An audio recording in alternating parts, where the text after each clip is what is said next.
Okay, तो हमने जो चैप्टर स्टार्ट किया है वो है इफ़ेक्ट्स ऑफ करंट इलेक्ट्रिसिटी, और इसमें स्पेशली हम किसके बारे में पढ़ रहे हैं? Magnetic effect of current electricity. इसके अंदर बहुत सारे पार्ट्स को हमने कवर कर लिया है और कुछ पार्ट्स बचे हैं। जैसे रिवाइज़ कराने के लिए मैं बता दूं आपको कि हमने इनिशियली ये देखा कि basically in the part of magnetic effect of current electricity, तो हमने ये चैप्टर में ये सब देखा कि बार मैग्नेट के अराउंड मैग्नेटिक फील्ड होता है। तो हैंस ओस्टर्ड ने कुछ यही चीज़ को एक्सपीरियंस किया, डिस्कवर किया और बताया भाई ऐसा सिर्फ बार मैग्नेट के अराउंड नहीं होता है, ऐसा हर एक करंट कैरिंग कंडक्टर के अराउंड होता है। तो every current carrying conductor, if there is any current carrying conductor and through that current carrying conductor, if its current is passing, if current is passing through that current carrying conductor, then there will be magnetic field around it. And he showed many ways to prove that. Okay, he did not only told the world that there is a magnetic field around a current carrying conductor, but in fact he tried to prove by different methods, and ultimately he was successful in explaining that whenever the current passes through a conductor, there is magnetic field around it. Okay, so after that there were a few questions asked to him to explain the nature of magnetic field around a straight current carrying conductor, to explain the nature of magnetic field around a circular loop, and to explain the nature of conductor, the nature of the magnetic field around a solenoid. And he was quite able to explain each and everything with determined experiments. Okay, so once he proved that there is a magnetic field around a current carrying conductor, then other scientists who were there were already researching on these things. Okay, even they developed an idea कि if there is a magnetic field around a current carrying conductor, if anywhere there is magnetic field around current carrying conductor, so let us develop one idea. And ये chapter पर जो आगे कैसे बढ़ा उस idea से, वो मैं आपको समझाता हूँ। तो बड़ा सिंपल सा है, अगर दो मैग्नेट है, ये हमने दो मैग्नेट ले लिया, ठीक है, और ये दोनों मैग्नेट को अगर मैं क्लोज लेके आऊँगा, हमने सबने मैग्नेट से खेला है, तो पॉसिबिलिटी क्या हो सकती है? अगर इस मैग्नेट्स के लाइक पोल आएंगे तो ये रिपेल हो जाएंगे, और अनलाइक पोल आएंगे तो ये अट्रैक्ट हो जाएंगे। ये दो पॉसिबिलिटी है, ठीक है। तो अब साइंटिस्ट लोगों ने कुछ ऐसा सोचा, कहा कि यार ये मैग्नेटिक्स के साथ खेलना बहुत हो गया, अब हम एक काम करते हैं, हम लोग मैग्नेट लेते हैं, और इस बार जो इन्होंने मैग्नेट लिया वो एक हॉर्सशू मैग्नेट है। उसका मैं सिर्फ आपको जो फ्रंट व्यू है, सिर्फ मैं आपको वो दिखा रहा हूँ। Okay, so we are only seeing the front view of the horseshoe magnet. तो एक हॉर्सशू मैग्नेट ले लिया, बराबर, वो ऐसा होता है, हम सिर्फ ये देख रहे हैं, ये पार्ट और ये पार्ट देख रहे हैं। और इस हॉर्सशू मैग्नेट को लेने के बाद बीच में इन्होंने एक एल्यूमिनियम रॉड को रख दिया इन दोनों मैग्नेट्स के बीच में। ये आपका नॉर्थ पोल है, ये आपका साउथ पोल है, ये हॉर्सशू मैग्नेट का एक एल्यूमिनियम रॉड को रख दिया।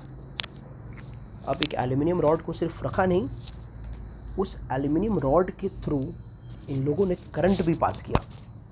मतलब इसका जो एक्सटर्नल कनेक्शन होगा, बराबर, इसका जो एक्सटर्नल कनेक्शन होगा, ये मैं थोड़ा यहाँ बना लेता हूँ। ऐसा मान लेते हैं कि भाई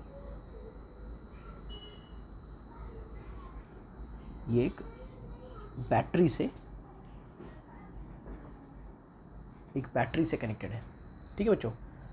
बैटरी का प्लस ये है, बैटरी का माइनस ये है। तो इस सर्किट पे करंट बह रहा है और हमारा एल्यूमिनियम रॉड है।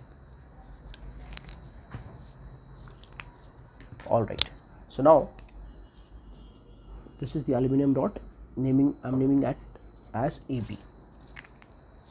तो इनका आइडिया क्या लगा, भाई ये मैग्नेट है तो ये मैग्नेट के वजह से मैग्नेटिक फील्ड अराउंड होगा, और ये एल्यूमिनियम रॉड है तो क्योंकि ये एल्यूमिनियम है तो ये नॉन मैग्नेटिक मटेरियल है, तो डायरेक्ट जाके ये मैग्नेट को चिपकेगा नहीं। तो इसमें कोई हरकत नहीं होगी, there will be no movement initially, because ये डायरेक्टली जाके उसको चिपकेगा नहीं, because aluminium is a non magnetic material, that is why they had used aluminium rod. ये एल्यूमिनियम रॉड था,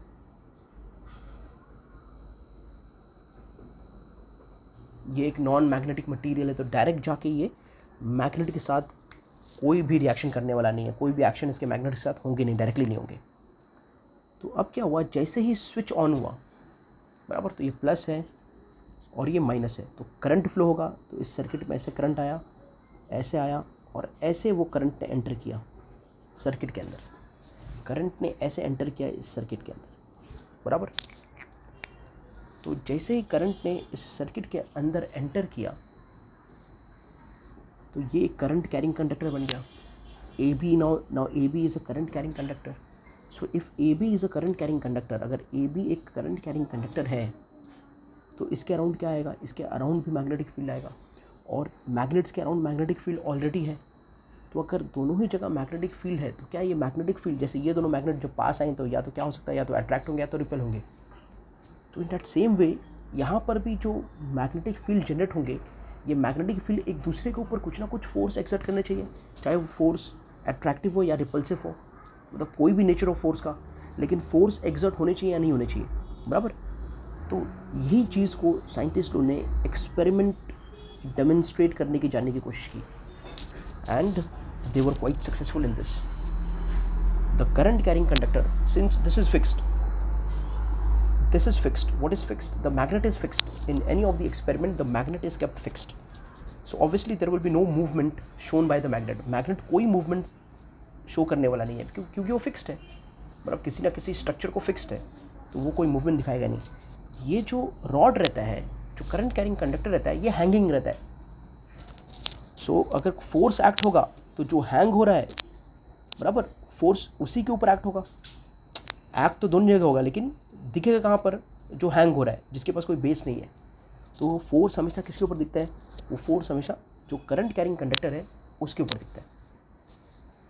तो ये एक्सपेरिमेंट क्वाइट सक्सेसफुल रहा, और उन्होंने बता दिया भाई कि जब भी करंट कैरिंग कंडक्टर को हम मैग्नेटिक फील्ड में प्लेस करेंगे, तो क्या आएगा बच्चों, क्या आएगा, कंडक्टर के ऊपर फोर्स आएगा, कंडक्टर के ऊपर फोर्स आएगा। तो ये चीज़ को आप स्टडी करके रख लो, एक पॉइंट मार्क करके रख लो कि भाई the displacement, there was displacement in the rod.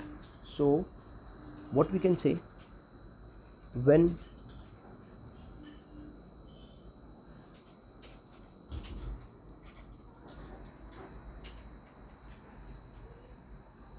All right, तो उन्होंने क्या नोट डाउन किया कि when the current carrying conductor is placed in a magnetic field, a mechanical force is exerted on the conductor which makes it move.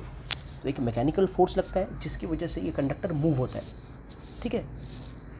तो इन्होंने experiment को बार बार इसके setups को चेंज करके जानने की कोशिश की कि ये जो मूवमेंट हो रहा है वो कैसे हो रहा है, बराबर। तो मूवमेंट के बारे में उन्हें जानना था कि ये मूवमेंट कैसे हो रहा है, या किस पे डिपेंड करेगा, या कैसा होगा।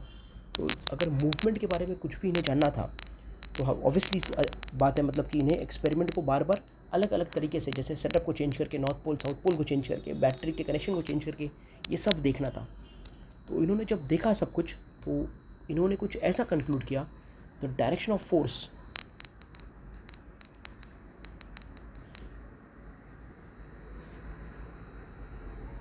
जो फोर्स का डायरेक्शन है, बराबर, on the current carrying conductor. तो इन्होंने ये कुछ नोटिस किया कि भाई जो डायरेक्शन ऑफ फोर्स है ना, डायरेक्शन ऑफ फोर्स ये हर बार परपेंडिकुलर होगा to the direction of current. तो ये करंट का डायरेक्शन है, तो डायरेक्शन ऑफ जो फोर्स होगा ये करंट के डायरेक्शन को भी क्या रहेगा, परपेंडिकुलर रहेगा। तो ये ऐसा है, तो इसको परपेंडिकुलर या तो ऐसा रहेगा या तो ऐसा रहेगा। सुन पाया? इतना ही नहीं, ये परपेंडिकुलर रहेगा through direction of magnetic field. तो जो फोर्स का डायरेक्शन आने वाला है किसके ऊपर, करंट कैरिंग कंडक्टर के ऊपर, यानी कि वो फोर्स किस तरफ लगेगा, कौन से साइड पर लगेगा और कैसा होगा, वो दो बातों पर डिपेंड करेगा। पहला डायरेक्शन ऑफ करंट और डायरेक्शन ऑफ मैग्नेटिक फील्ड, बराबर। और डायरेक्शन ऑफ करंट को भी डायरेक्शन ऑफ फोर्स परपेंडिकुलर है, डायरेक्शन ऑफ मैग्नेटिक फील्ड को भी वो परपेंडिकुलर है, यानी ये तीनों कहीं ना कहीं म्यूचुअली परपेंडिकुलर है। कौन, direction of force, direction of current and direction of magnetic field, ये तीनों के तीनों म्यूचुअली परपेंडिकुलर होने वाले हैं, बराबर बच्चों। तो ऐसा कुछ हुआ। इन्होंने कुछ और भी फाइंड किया, आगे इन्होंने कुछ और भी फाइंड किया कि ये जो फोर्स होगा ये एंगल पर डिपेंड करता है, कि ये हमने रॉड को और मैग्नेटिक फील्ड को, यानी करंट कैरिंग कंडक्टर को और मैग्नेटिक फील्ड को, मतलब करंट में और मैग्नेटिक फील्ड में क्या एंगल है, करंट में और मैग्नेटिक फील्ड में क्या एंगल्स हैं, बराबर है। तो इन्होंने एक फॉर्मूला कैलकुलेट किया बच्चों, इसके बारे में आपकी बुक्स ने नहीं दिया है, फिर भी मैं आपको बता देता हूँ ये चीज़, कि फोर्स जो होता है ना वो होता है बिल साइन टीटा, ये फोर्स होता है, जहाँ पर बी मैग्नेटिक फील्ड है, आई करंट है, L length of the conductor है, और साइन टीटा। अब साइन टीटा तो आप जानते ही हो, जब टीटा है तो 0 उसका मिनिमम वैल्यू और 90 उसका मैक्सिमम वैल्यू। किसके लिए? साइन के लिए। इतना तो हमने ट्रिगो में पढ़ा है कि साइन के लिए 0 मिनिमम वैल्यू और मैक्सिमम वैल्यू क्या है बच्चों? 90 है। तो यहाँ से एक बात बहुत क्लियरली समझ जाओ, क्या समझना है हमें, कि फोर्स मैक्स होगा, जो फोर्स होगा बराबर वो मैक्स होगा। कब मैक्स होगा? जब हमारा टीटा 90 डिग्री होगा। क्या होगा? 90 डिग्री। ठीक है, मतलब क्या होंगे? जब हमारे current and magnetic field perpendicular होंगे, तभी ये 90 होगा और तभी फोर्स मैक्स होगा। और फोर्स मिनिमम होगा, मिनिमम मतलब 0, टीटा जब होगा 0 डिग्री, यानी कि current and force and magnetic field क्या होंगे बच्चों? पैरेलल होंगे। तो जब करंट और मैग्नेटिक फील्ड पैरेलल होगा तो फोर्स आपका क्या होगा? फोर्स आपका 0 होगा, कोई फोर्स एक्ट नहीं करेगा और रॉड में कोई मूवमेंट नहीं दिखाई देगा, रॉड में कोई मूवमेंट दिखाई नहीं देगा। ठीक है, वहीं जब आपका करंट कैरिंग कंडक्टर और मैग्नेटिक फील्ड एक दूसरे को परपेंडिकुलर है, यानी 90 डिग्री बना रहे हैं, तो जो फोर्स लगेगा कंडक्टर के ऊपर वो फोर्स मैक्सिमम लगेगा। वो फोर्स क्या लगेगा? मैक्सिमम लगेगा। ठीक है, तो ये कुछ फर्स्ट पॉइंट हो गया, ये सेकंड पॉइंट हो गया, ये थर्ड पॉइंट हो गया। फोर्थ पॉइंट ये भी जान लो बच्चों, क्या अगर मुझे जैसे फोर्स मान लेते ऊपर की तरफ है, जो ये फ़िलहाल जो सेटअप है इसकी वजह से जो फोर्स है वो ऊपर की तरफ है, यानी ए पी ये आउट ऑफ द बुक आएगा, ऐसे बाहर निकलेगा, ये फोर्स की वजह से। तो क्या इसको हम ऑल्टर कर सकते हैं? क्या इसको हम चेंज कर सकते हैं? क्या हम इसको रिवर्स कर सकते हैं? यस। तो उन्होंने ये देखा कि the direction of force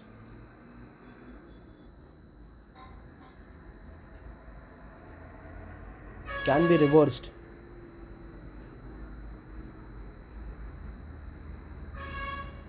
by changing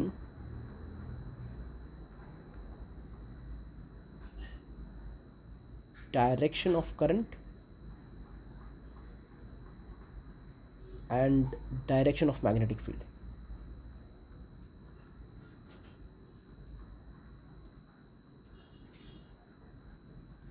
तो आप फोर्स के डायरेक्शन को रिवर्स कर सकते हो, उल्टा कर सकते हो, चेंज कर सकते हो, उसमें ऑल्टरेशन ला सकते हो। क्या करके? या तो आप जो फील्ड है उसका डायरेक्शन चेंज कर दो, नॉर्थ का साउथ, साउथ का नॉर्थ, या तो जो current A to B flow हो रहा था उसको बी टू ए कर दो, यानी उल्टा कर दो, या दोनों को ही चेंज कर दो, या दोनों को क्या कर दो? चेंज कर दो। तो आप फोर्स के डायरेक्शन को रिवर्स कर सकते हैं, बराबर, रिवर्स कर सकते हैं बाय चेंजिंग आइदर फील्ड और either the direction of current. तो ये सारी चीज़ें उन्होंने नोट डाउन किया। ये सब नोट डाउन करने के बाद उन्होंने फिर सोचा कि क्या हम ऐसा कुछ रूल बना सकते हैं जिस रूल से अगर हमें दो चीज़ पता हो, क्या पता हो कि मैग्नेटिक फील्ड कैसा है और करंट कैसा है, अगर ये दो चीज़ पता हो तो क्या हम फोर्स कैसा होगा, कौन से डायरेक्शन होगा, उसका पता लगा सकते हैं। तो next they were thinking on this. तो यहाँ पर उन्हें हेल्प करने वाले जो साइंटिस्ट था वो फ्लेमिंग था। तो फ्लेमिंग ने एक रूल दिया, उसे हम कहते हैं फ्लेमिंग्स लेफ्ट हैंड रूल। और उसने ये कहा कि ये रूल के हिसाब से अगर आपको दो चीज़ें पता है, जैसे करंट पता है और मैग्नेटिक फील्ड का डायरेक्शन पता है, करंट का डायरेक्शन पता है, मैग्नेटिक फील्ड का डायरेक्शन पता है, तो आप आराम से फोर्स के डायरेक्शन को पता कर सकते हो, बराबर। तो नेक्स्ट जो हम पढ़ने वाले हैं वो है हमारा फ्लेमिंग्स लेफ्ट हैंड रूल। तो चलो बच्चों जाके देखते हैं कि ये फ्लेमिंग्स लेफ्ट हैंड रूल क्या कहता है, और उसे आके वापस हम अपने इस डायग्राम में अप्लाई करेंगे। ठीक है, तो फ्लेमिंग्स ने एक रूल दिया जिस रूल के हेल्प से फोर्स, कंडक्टर के ऊपर फोर्स जो होगा उसका डायरेक्शन क्या होगा वो हम फाइंड कर सकते थे कभी भी। तो अकॉर्डिंग टू दिस रूल, ये रूल कहता है कि stretch your thumb, your forefinger and middle finger of your left hand such that they are mutually perpendicular to each other. तो ये ऐसा रहेगा, ये forefinger that is the first finger, this is the middle finger, बराबर, and ये हमारा thumb है। Okay, तो इसको हमको इस तरह से स्ट्रेच करना है ताकि ये तीनों एक दूसरे को म्यूचुअली परपेंडिकुलर है। फिर ये रूल ये कहता है कि इफ़ अगर आपका फोर फिंगर ने, ये फर्स्ट फिंगर ने मैग्नेटिक फील्ड का डायरेक्शन दिया, इस मिडिल फिंगर ने करंट का डायरेक्शन दिया, तो जो थंब है ना ये किसका डायरेक्शन देगा, ये डायरेक्शन ऑफ फोर्स देगा कि फोर्स कौन से डायरेक्शन में होगा, मोशन, कंडक्टर का मोशन कौन से डायरेक्शन में होगा। So this thumb will give direction of force. कब कब देगा ये फोर्स का डायरेक्शन, जब ये मैग्नेटिक फील्ड का देगा और ये करंट का देगा। तो आपको अगर मैग्नेटिक फील्ड पता है, करंट पता है, मैग्नेटिक फील्ड सपोज ऐसा है, करंट सपोज ऐसा है, बराबर, तो फोर्स किस तरफ होगा, अपवर्ड, ये पेपर से बाहर की तरफ होगा, ये रूल के हिसाब से। ठीक है, तो बड़ा सिंपल सा रूल है कि stretch your thumb, your forefinger and your middle finger, okay, such that they are mutually perpendicular to each other. If the forefinger gives direction of magnetic field, middle finger gives direction of current, then your thumb will give direction of force on the conductor. Now let us go and apply this. तो मैंने भी थोड़ा ऐसे बनाया है कुछ, ये force है, ये करंट है और ये मैग्नेटिक फील्ड है। If you can see, F for force, I for current and B is डिनोशन of magnetic field. तो ये बस इसे याद रखो और इसे हम जाके अप्लाई करते हैं जो अभी हमने रूल स्टडी किया था। तो here we have, okay, so magnetic field बच्चों डायरेक्शन कैसा होता है मैग्नेटिक फील्ड का, it is from north to south, बराबर। तो मैग्नेटिक फील्ड देखो नॉर्थ टू साउथ, यानी ये करेक्ट है डायरेक्शन मैग्नेटिक फील्ड का, this direction is proper for magnetic field. Current का डायरेक्शन कैसा बच्चों, करंट ऐसा नहीं जा रहा है, करंट ऐसा आ रहा है, तो करंट के डायरेक्शन को चेंज कर देते हैं। हाँ, आप सही है, देखो, तो magnetic field north to south correct है। करंट अब सही है कि नहीं है, ए टू बी, ये sir no, just see, current A to B proper. तो बताओ फोर्स कहाँ पर है, यानी इसके ऊपर ए बी के ऊपर फोर्स कैसा लगेगा, तो फोर्स का डायरेक्शन कौन देगा, ये देगा। देखो फोर्स का डायरेक्शन, यानी फोर्स कैसा है, out of the paper, force कैसा है, आउट ऑफ द पेपर। ठीक है, अब हम बात कर रहे थे कि अगर हमने किसी चीज़ को भी रिवर्स किया, करंट को रिवर्स किया या मैग्नेटिक फील्ड को रिवर्स कर दिया, तो किस तरह से फोर्स का डायरेक्शन रिवर्स हो जाएगा। अभी फोर्स का डायरेक्शन याद करके रखना, कहाँ पर था, इसके हिसाब से फोर्स का डायरेक्शन कैसा था, upward, out of the paper. Now just see, अब सपोज हमने ये बैटरी को चेंज किया, प्लस इधर आ गया, माइनस इधर आ गया, तो करंट कैसे जाएगा, करंट बी टू ए जाएगा, करंट बी टू ए जाएगा अगर ये चेंज हुआ तो। मैग्नेटिक फील्ड तो ऐसे ही है, तो हमने एक को चेंज कर दिया, तो मैग्नेटिक फील्ड ऐसे ही है, करंट ऐसे जा रहा है, बराबर बच्चों। ये जब बनाना तो बड़ा केयरफुल रहना, ये म्यूचुअली परपेंडिकुलर होना चाहिए। तो जब हमने ऐसा इसको कर दिया था तो फोर्स चेंज नहीं हो रहा है, will keep it like this only, they are all mutually perpendicular to each other. तो अब देखो इसको वापस से इस लॉ को अप्लाई करके देखते हैं, बराबर। अगर पहले ही मैं बता देता तो आप लोगों को मिस्टेक रिकग्नाइज नहीं होता। तो इसको हमको किसके डायरेक्शन में रखना है, करंट के डायरेक्शन में। ये मैग्नेटिक फील्ड का डायरेक्शन में है, प्रॉपर है, इसको हमें करंट के डायरेक्शन में रखना है। तो इसको हम ऐसा कर देंगे, चेंज मत करना है, ऐसे ऐसे चेंज मत करना है, ठीक है, just keep it like this only, और इसको चेंज कर दो ऐसे, just see now, magnetic field ऐसे ही है नॉर्थ टू साउथ। अब करंट इधर हो गया ए टू बी, तो ये फोर्स किधर गया बच्चों, ये फोर्स देखो ये नीचे की तरफ, यानी इनटू द पेपर। तो proper direction is into the paper, ठीक है, ये केस के लिए proper direction is into the paper, याद रहेगा, बराबर, मिस्टेक नहीं करोगे। अब चेंज कर देते, मान लो बैटरी को मैंने चेंज किया, प्लस इधर आया, माइनस उधर आया, तो ये कहाँ जाएगा, बी टू ए जाएगा, this will go what, B to A. तो ये फोर्स का डायरेक्शन, मैग्नेटिक फील्ड का डायरेक्शन, अब ये करंट का डायरेक्शन बी टू ए है, करेक्ट है, और फोर्स कैसा होगा, out of the paper. Okay, so इसको बराबर से याद करके रखना, do not change, do not try to change like this और लाइक दैट। इसको, ये म्यूचुअली परपेंडिकुलर है, ऐसे ही रख दो। आप और फिर इनको एडजस्ट करो। तो अगर जब ऐसा था, करंट ऐसा था, तो इसको हम ऐसे करेंगे चेंज, ये ऐसे चेंज हो गया, तो ये करंट आ गया। मैग्नेटिक फील्ड वैसे ही है, और फोर्स जो है, फोर्स वो कैसा है, डाउनवर्ड है। और इसके हिसाब से अगर बी टू ए जा रहा है करंट, मैग्नेटिक फील्ड तो नॉर्थ टू साउथ ही है, बी टू ए करंट जा रहा है, तो ये फोर्स कैसा हो जाएगा, अपवर्ड यानी आउट हो गया ना, रिवर्स। फोर्स का डायरेक्शन क्या हो गया, रिवर्स। पहले इनटू द पेपर था, अब आउट ऑफ द पेपर है। तो इस तरह से हम फोर्स के डायरेक्शन को रिवर्स कर सकते हैं, ठीक है। इसके हिसाब से अगर मैग्नेटिक फील्ड ऐसा हो गया, अगर नॉर्थ को इधर रखा, साउथ को इधर रखा, दिख रहा है, और करंट ऐसा है, तो फोर्स इज अपवर्ड, करेक्ट।